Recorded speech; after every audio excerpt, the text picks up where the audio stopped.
백 교수님, 민주당이 이른바 이화영 특검법을 3일날 제출을 했습니다.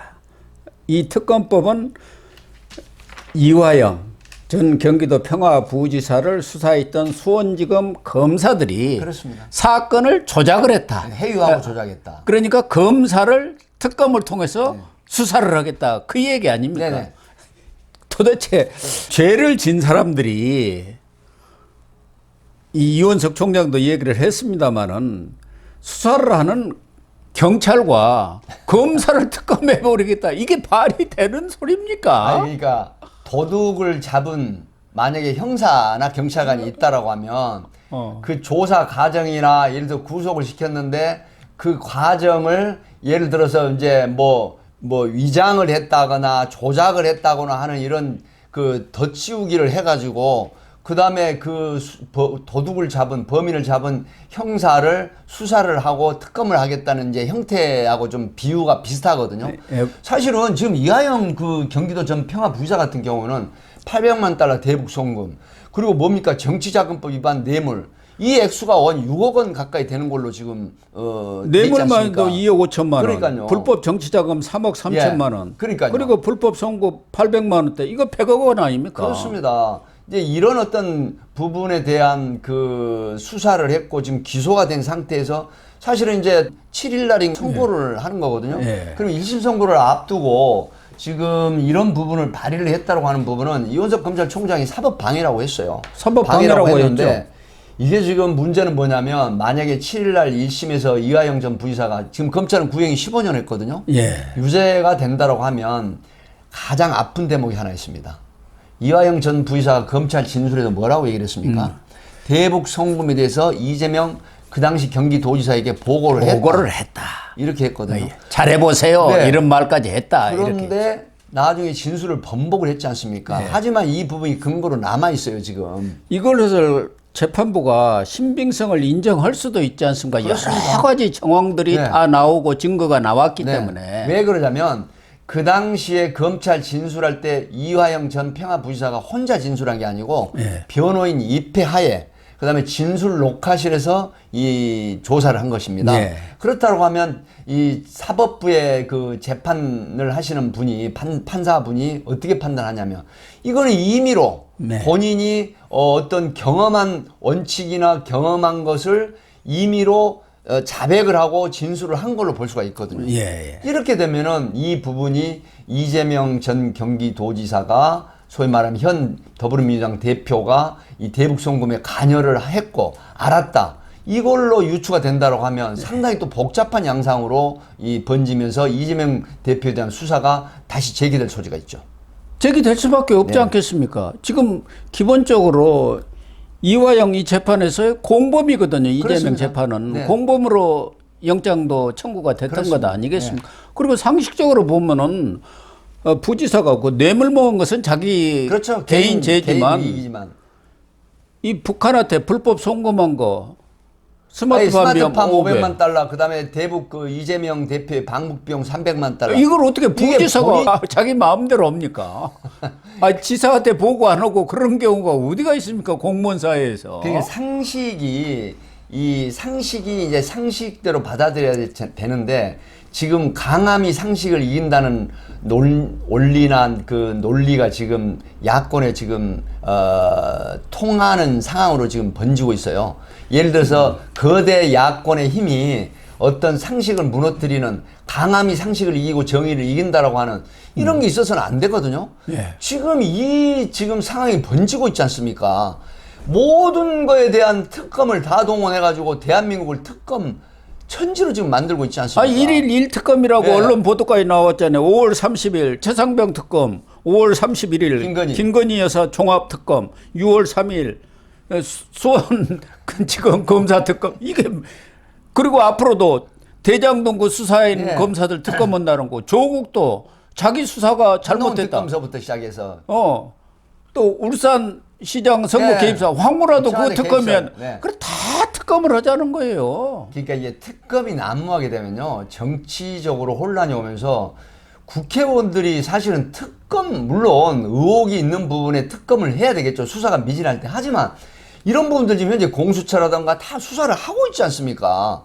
아니 검찰이라든가 공수처, 경찰에서 수사를 한 게 미진한 부분이 있으면 특검을 해야죠. 당연하죠. 그런데 지금은 이건 수사가 끝났고 재판이 지금 다 끝난 상황이고 그렇습니다. 선고를 하루 이틀 남겨두고 있는 상황 아닙니까? 재판을 하는 과정에서 모든 증거라든가 증인 다 나와가지고 판사가 이제 최종 결정만 하는 되는 것 아니겠습니까? 그걸 특검하자고 하면 이제 판사도 특검해야죠. 당신 왜 그렇게 유죄 판결 내려서 그 잘못했구만 하고 특검해야 할 거 아닙니까?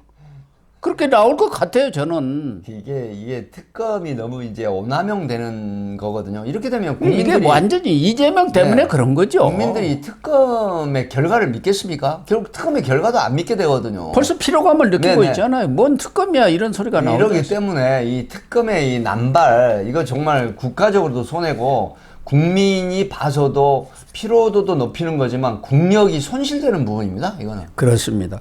더군다나 이 김건희 여사 종합특검 또 이화영 특검 이걸 대표 발의한 사람이 이성윤 네, 서울중앙지검장 지낸 사람 아닙니까? 네. 윤석열 대통령에 대해서 아주 보복적인 이런 걸 제일 앞장서고 있고 특히 대장동 변호사들이 있지 않습니까? 네. 박균택, 뭐 김동아, 이건태 등 네. 이런 사람들이 검사 출신들이 지금 이 검사들을 자기 후배들을 상대로 해갖고 이 특검하자고 나서는 게 인간으로서 제대로 된 사람들입니까? 또 그것도 지금 만들었지 않습니까?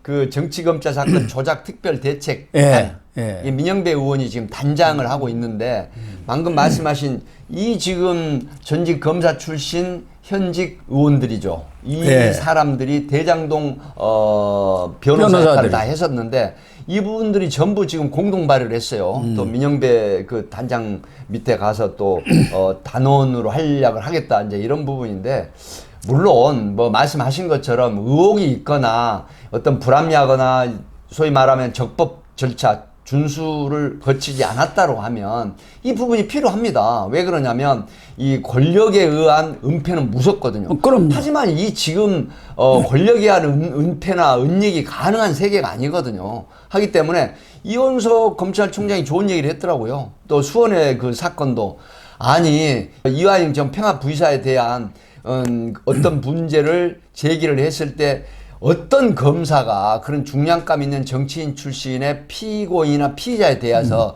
자기가 혼자 책임을 지려고 그런 어떤 조작을 하겠느냐라고 하는 부분이거든요. 어느 검사가 그러겠습니까? 지금요 공직사회요 무섭습니다.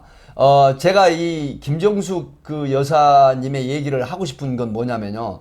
앞으로요 어떤 직위에 있던 대통령이든 국무총리든 장관이든요.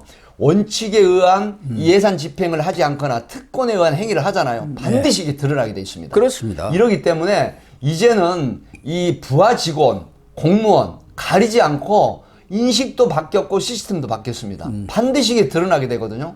그래서 이런 부분들에 대한 것이 아마 특검이 이제 남발이 돼버리면은 국민들 피로감도 높지만 국력 손실도 되지만 정말로 이 정치력이 점점 퇴색이 되고 국가의 어떤 재앙으로까지 이게 나올 수가 있어요. 지금 남북으로 지금 갈린 상태에서 또 9.19 합의가 지금 파기됐다 해서 우리도 국무에서 오늘 통과가 됐지 않습니까? 그렇다고 하면 이 약화된 모습에 만약에 북한이 국지전이라도 벌이고 화생방 어떤 전략을 세워서 침략을 하거나 한다라고 하면 어떻게 되겠습니까? 그렇습니다. 이런 부분들이 저 개인의 생각이 아니고 굉장히 대다수의 국민들이 많은 우려를 하고 있는 부분이거든요. 근데 정치가 총선이 끝나서 이런 정치적인 혼란이 계속이 된다고 하면 누구를 지지하고를 떠나서 정말 대한민국 이거 길을 잃어버리는 형국입니다. 그러니까 이재명 한 사람을 위해서 대한민국 전체가 이렇게 혼란 후 구렁텅이로 빠져들고 있는데 예를 들면 수사 과정에서 어떤 은폐라든가 조작이 있었다 한다면 그것은 하면 특검도 해야지만 해야죠. 재판이라는 과정 속에서 그게 있을 수가 없잖아요. 그래요. 거기서 다 드러나고 거기 와서 주장을 하는 거 아닙니까? 그럼요. 그래서 판사가 판단을 하는 거 아니에요. 그럼 명명백백하게 다 드러나지 않습니까? 세상에. 예.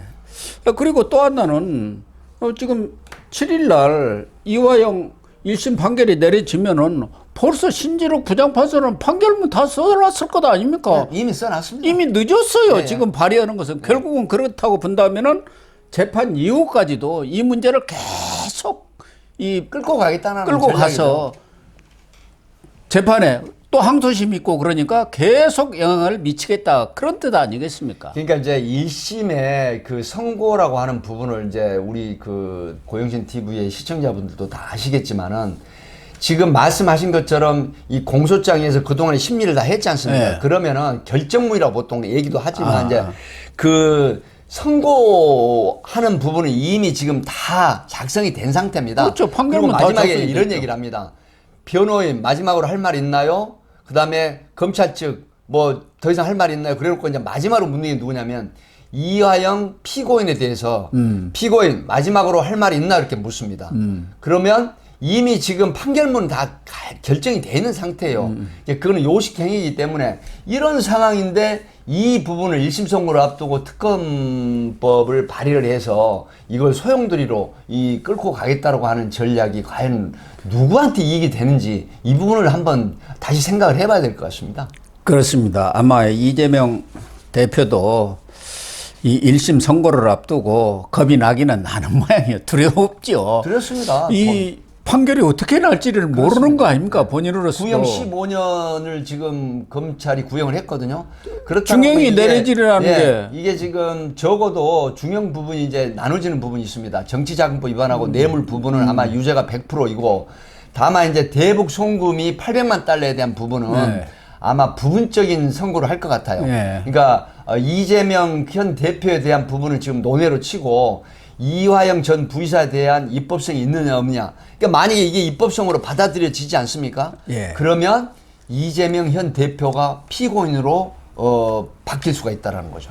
그래서 수원지검에서는 지금 이재명에 대해서도 이화영 판결문이 나오면 그걸 보고 맞습니다. 그걸 근거로 해가지고 근거로 해서 수사를 재개하겠다는 수원지검에서는 거죠. 수사 재개뿐만 아니라 영장을 청구해야 한다는 분위기인 모양이에요. 그러나 이원석 검찰총장은 그렇게 하더라도 국회 가면 결국은 부결이 될 텐데 자칫하면은 쇼를 부린다 이런 비난도 받을 수가 있으니까 수사는 정확하게 하자. 예, 제1당의 대표고 그런 점을 감안해서 불구속 기소하면 되지 않느냐. 합리적인 생각을 하는 거죠. 이원석 총장의 생각이고 그것이 조금 검찰 내에서는 좀 부딪히고 있는 그런 상황인 것 같습니다.